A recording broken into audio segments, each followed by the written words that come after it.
Hey, what's up and welcome back to another video right here on ON1 Photos. Today we're going to be editing a landscape photo using the quick edit method that I really enjoy doing for you guys. And if you want to pick up a copy of ON1 Photo Raw, consider using my coupon code FreeWillPhotos20. It'll save you some money at checkout over on the ON1 website. I make a small commission and it just supports this channel, keeping videos coming your way. If you got questions about anything that I do in today's edit, just drop it down in the comment section below. And if it's something I can answer in writing, then I will. Otherwise, I'll probably turn it into a video. Now, let's jump into the edit. So what you see here on the screen is the final version. Let me show you where we kind of started. This is a snapshot that I took of some river in South Carolina. I'll be honest, I don't really know, and it's not as important. The edit is what's more important. But you could see that it was probably just, I was walking by, I was really inspired by the sky, but figured I need a foreground and a midground interest. So there you go. But this is what I was able to do using filters inside of ON1 Photo Raw. So let's go ahead and jump back to the original so we can start working on this. Now, if anyone knows, I don't always recreate my quick edits exactly how it was created here. All right. But I'm going to do my best to do that. So here we are on the original image, and I'm just going to go ahead and activate Brilliance AI. This is something I do on all of my photos whenever I'm working inside of ON1. Now, with the way that I have Brilliance AI tuned, and I will note, I am working on a JPEG. I couldn't find the RAW file to this image. I don't know if I even took it in RAW, but I definitely had a JPEG, so that's what I'm working on.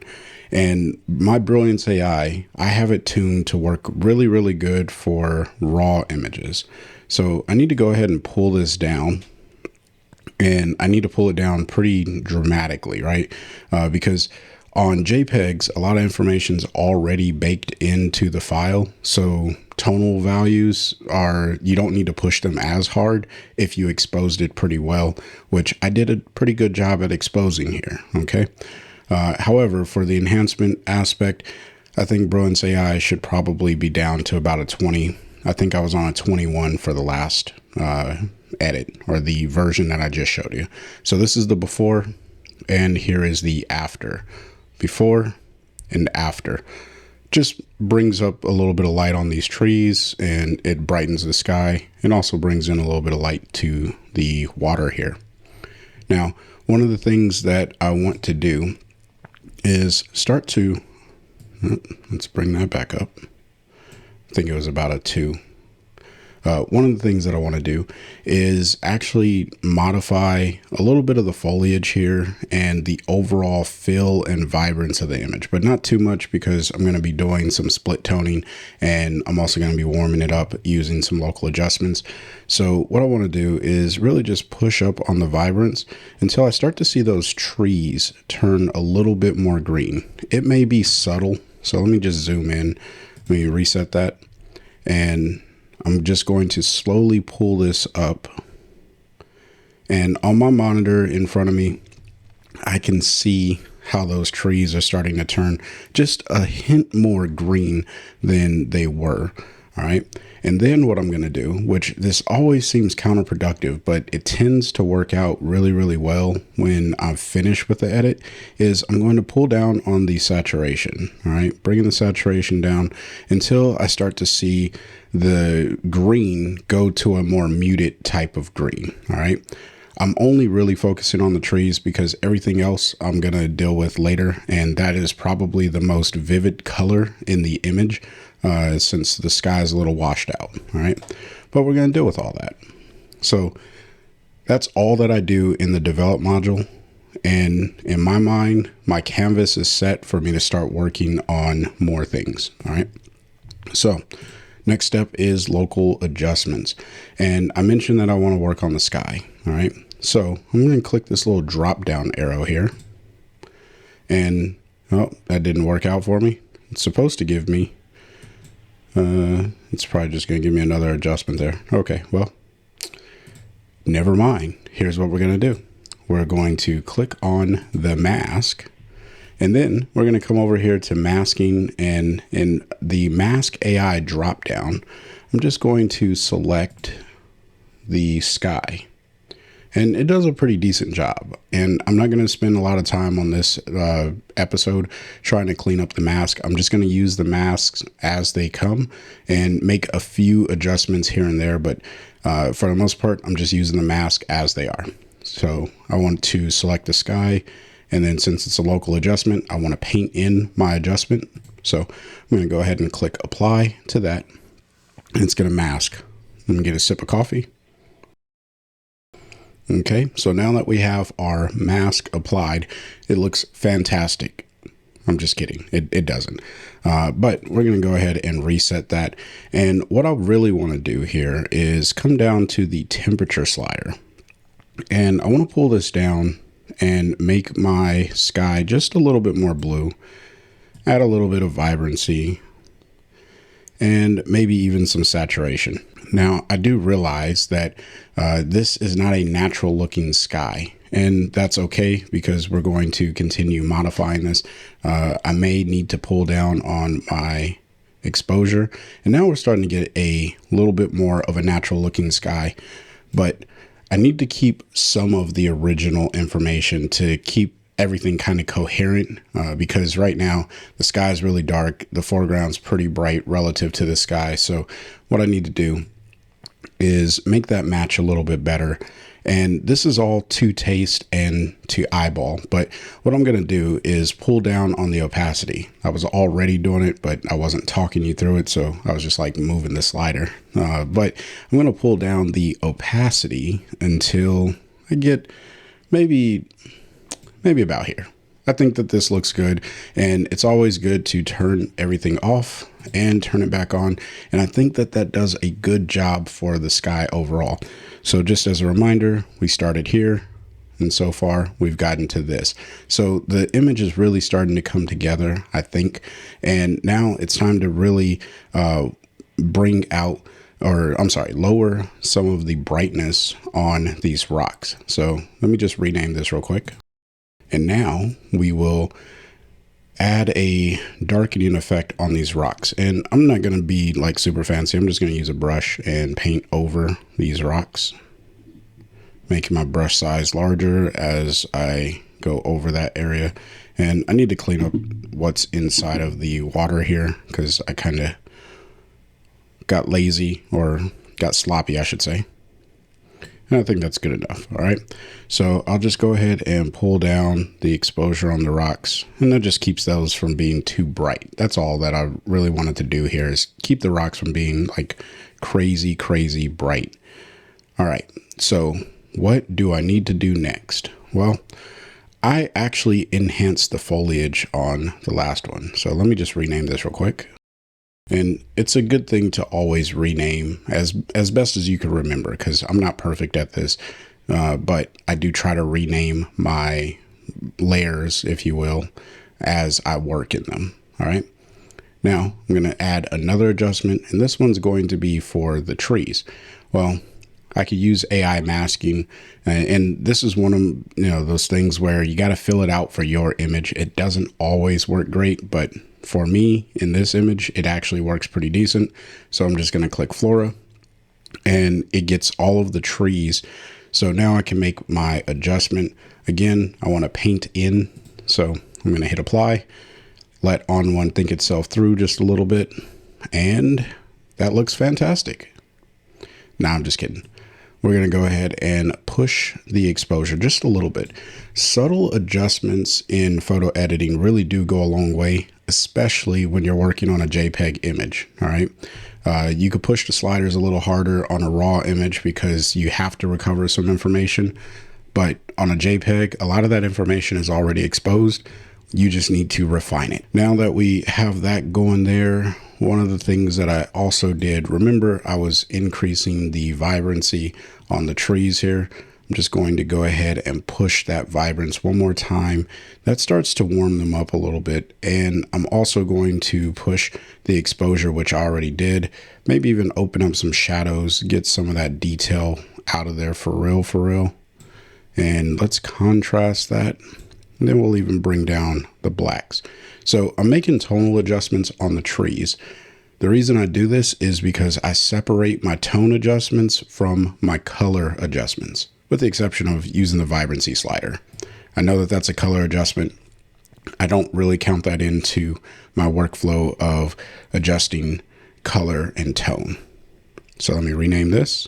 Okay, so now I have my 3 local adjustments, and just as a reminder, this is where we started and this is where we've gotten so far. And I actually like where this is starting to shape up, so I think we're good to go into the styling portion. All right, so the first step in most of my edits is I want to create a good canvas in the develop module, then move over to local adjustments and really kind of fine tune that canvas.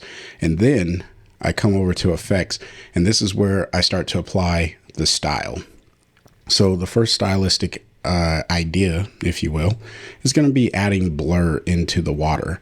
I think it's important to add some blur into this particular image to give it an aesthetic, right? Because that water looks pretty lame. So let's make it look better. What I'm going to do is come over here to my mask, and you probably guessed it, I'm just going to select the water in the mask AI instead of me trying to figure out all of that good stuff. All right. And I want to paint the water into that area. I'm going to hit apply, and it's going to think itself through, and ON1 did its thing. All right. That doesn't look too good. We got to fix it. Well, one of the things that I want to do when mimicking a long exposure is exaggerating the movement of the water. All right. So what I'm going to do is click on motion, and the preset looks pretty good, but it doesn't match with the style that I have in my mind. All right. I do have an idea. So what I want to do is push the distance probably a little bit more. And you can see how those ripples are starting to separate from one another, which is actually pretty good. And then I'm going to move the smoothing to really smooth out the water.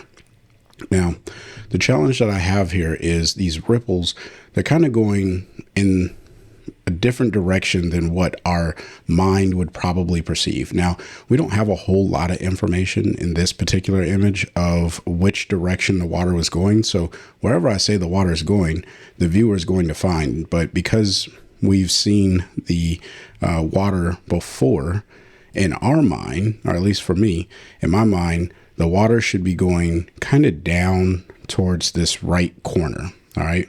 That's just for me. So what am I going to do? I'm going to move my angle until it looks like the water started to shift down. You see how the water looks like it's shifting down towards this right corner? Maybe. And then I'll spread the distance a little bit more and maybe even smooth it out. All right.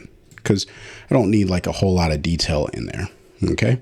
So now that I have the water blurred, I need to fix the edges of the mask because they're really harsh right now. And one of the best ways to fix the edges of a mask is to come over to your masking properties and pull up on your feather.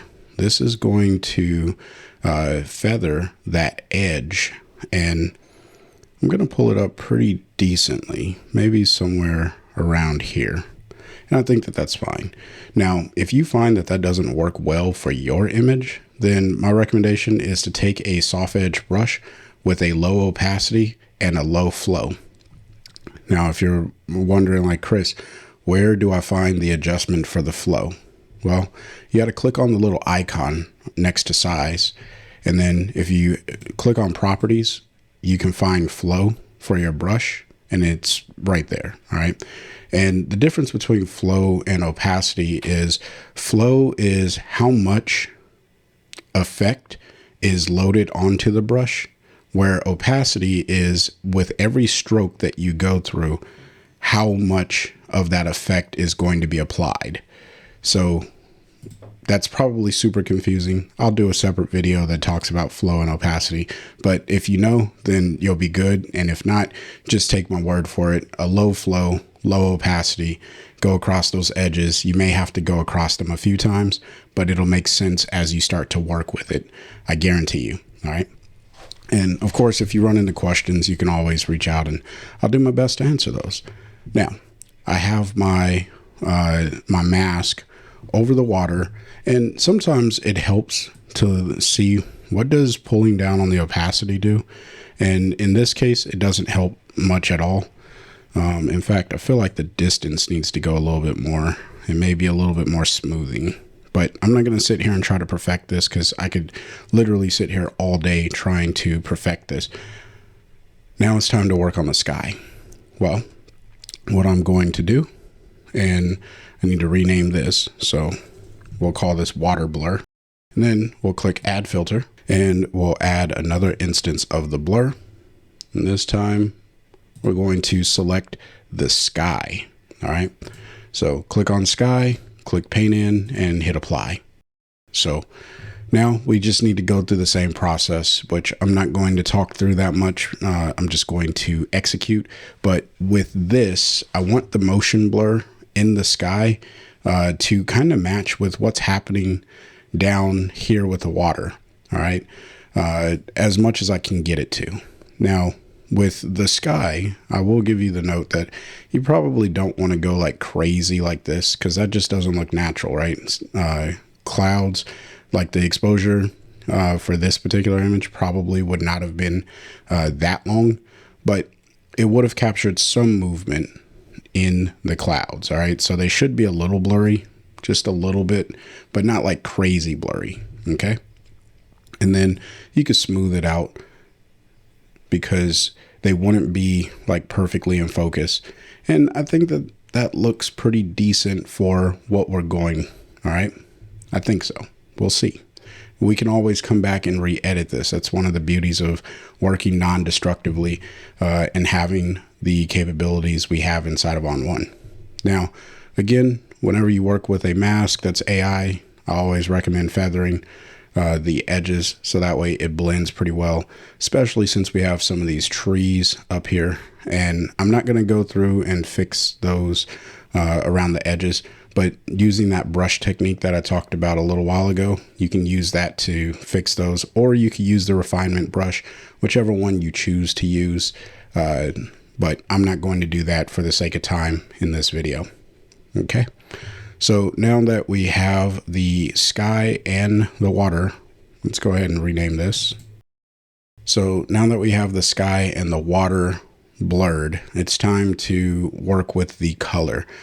So I told you that I used a split tone filter on the last one. So we'll click on add filter and we'll click split tone.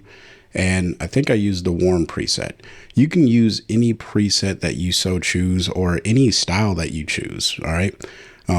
My only suggestion to you is if I'm going to go with warm, which I think that that works good for me here, is once you have found whatever color you want to go with, come over to your blending options for your split tone filter and change this blend mode over to color.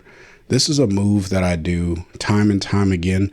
Again, I'm separating my color from my tone, my tonal values, because I got all my tones where I want them to be. Now I just really want to work on the color in the image.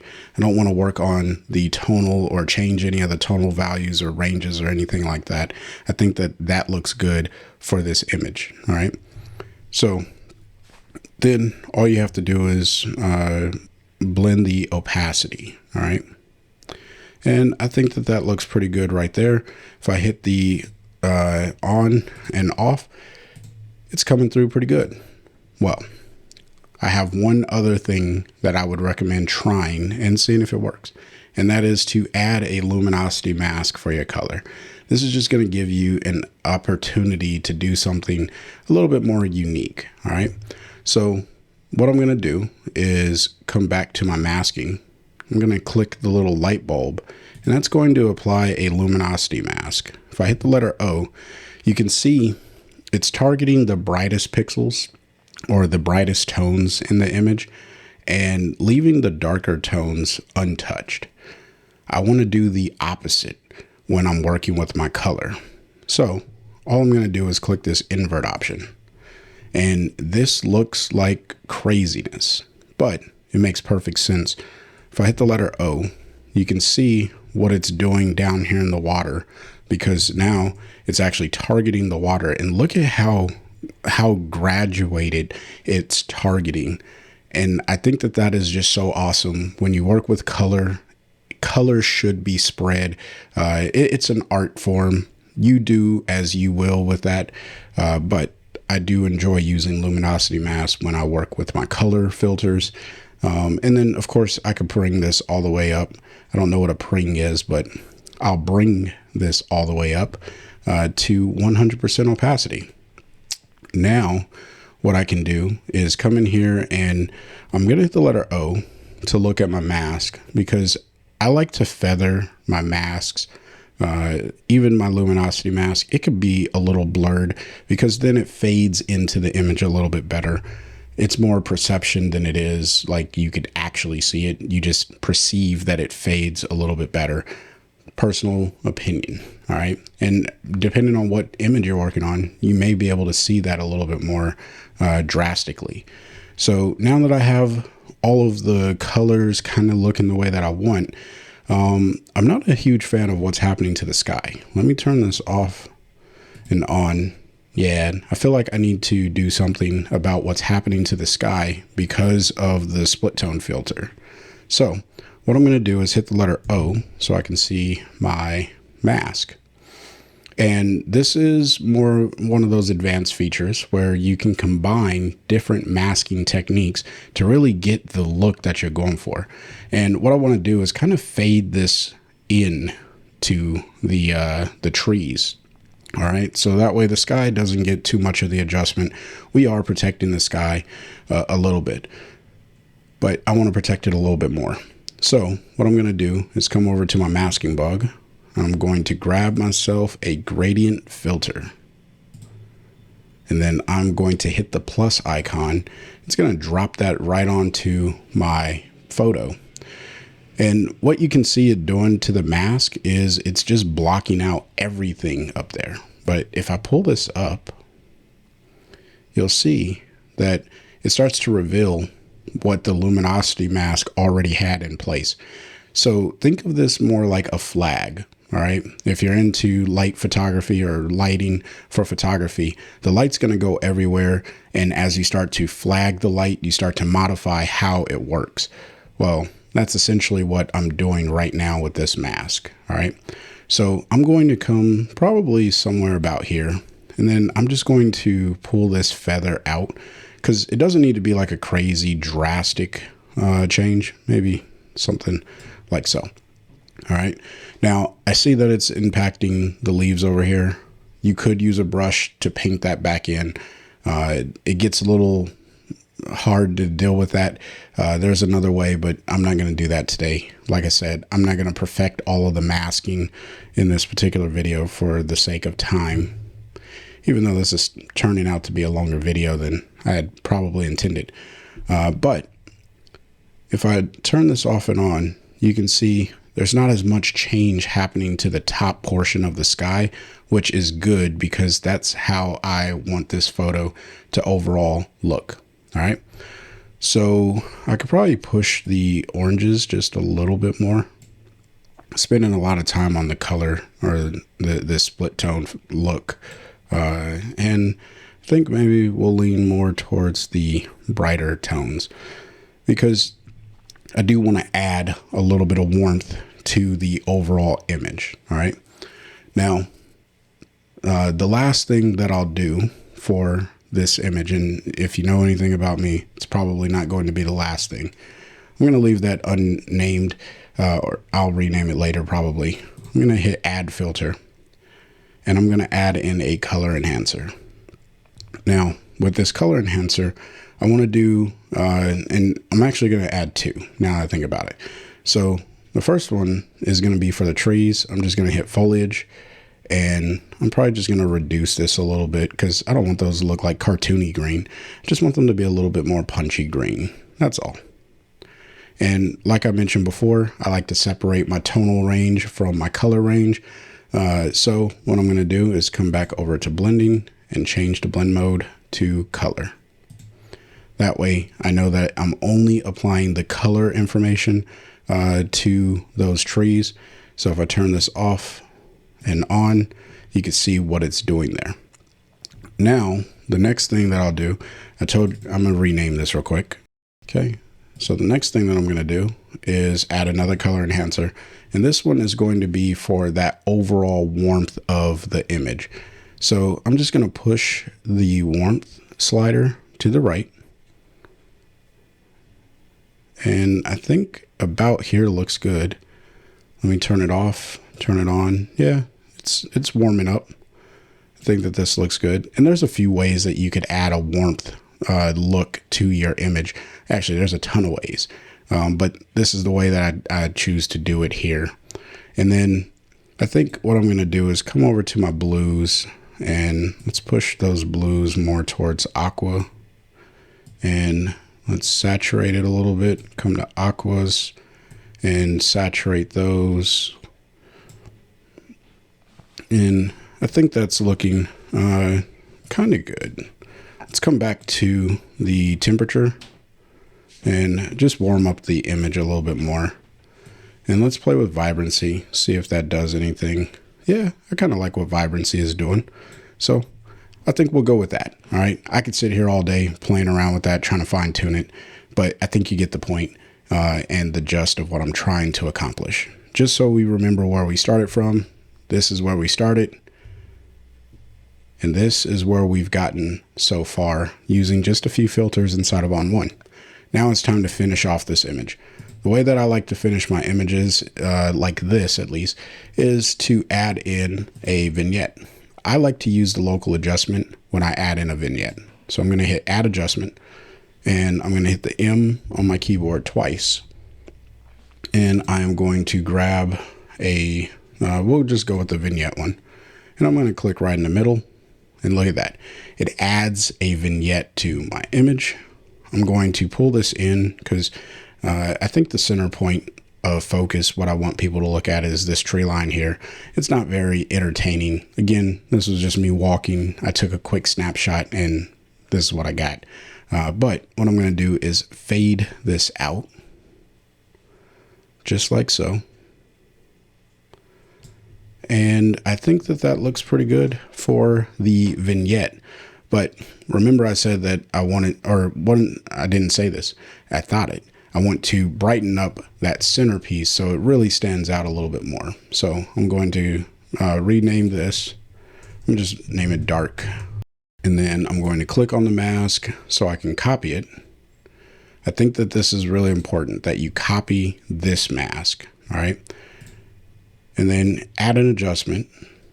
I'm going to push the brightness, click on my mask, and then I'm going to paste it. And I am going to invert this mask. All right. Then I'm going to get my masking bug again, and I'm going to pull this in a little bit closer, somewhere around there probably. And it keeps the same overall shape of the original mask, and it gives like this zoomed in effect, or like a tunnel vision effect, if you will, that is, in my opinion, pleasing. Let me know what you think about that in the comment section. I'm gonna then up the saturation in that one area, up the vibrance in that one area, and even change the temperature just a little bit. And you see how it changes the look in just this area? I think that that's really cool. Now, it's a little strong, so I'm going to come up here and just pull down on my opacity to kind of get this to blend in with the overall image. But it does give like this really cool look that I like. And I think that this would look even better. Like, imagine doing this on a sunset type of image. All right. Still think it's a little too strong, so I'm really going to bring down the opacity of this. Yeah, I think that's probably fair, just like that. So turning this off, and turn it back on, you can see it's just a nice little spotlight right in the center of attention of this overall image. So I think that is where I will leave this particular image. Let me go ahead and create a snapshot and see how close we got to the original. So hit new. I'm gonna call this second edit. Okay, so let's click on the final edit version. And I think we're relatively close. In fact, I kind of like the second edit more. This edit looks good, but I like the second edit a little bit more. I feel like it came out better. I don't know. You let me know in the comment section, which one do you like more, the second edit or the final edit. Here, let me get that into, let's go. Nope, that won't work. Yes, it will. I know what to do. Let's go. This is second edit, so I'm just going to duplicate this, and then I'll come back to the first one and click final edit. So let's rename this. This is now final. Here's the second edit. This is the one that I personally like. And here is my first edit. And I like this one too, but I really like the second one. So you tell me which one you think is the best. All right. Number 2, number 1, number 2, number 1, number 2 to close out the video. So, hey, I want to say thank you for watching. If you got questions about this particular editing style, let me know in the comment section below.